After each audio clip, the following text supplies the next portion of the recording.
కానీ అక్కడ స్తుతి కంటే కూడా ఇక్కడి నుంచి వచ్చే స్తుతి అంటే ఆయనకి ఇష్టం అంట. ఎందుకో తెలుసా?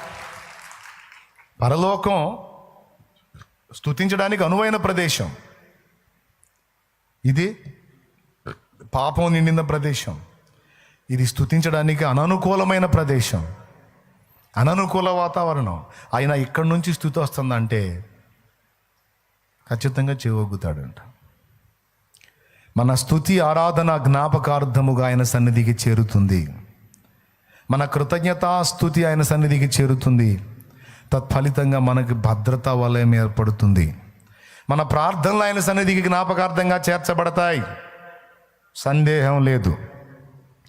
ఇంకేం చేర్చబడతాయి?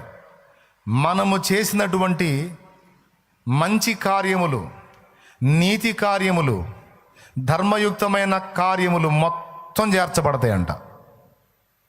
అని నేను అన్నానంటే లేఖనం సాక్ష్యం ఇస్తుంది. అన్యజనుడియే చేరినప్పుడు మనకి చేరవా? అక్కడ కూడా కొర్నేలే మనకి ఉదాహరణ. నీ ప్రార్థనలను, నీ ధర్మ కార్యములను దేవుని సన్నిధికి జ్ఞాపకార్థముగా చేర్చబడ్డాయి అన్నాడు. అంటే మనం సాటివారికి, తోటివారికి మనం చేయదగ్గ మంచిని చేసినప్పుడు ఆ మంచి కూడా జ్ఞాపకార్థంగా చేర్చబడుతుంది.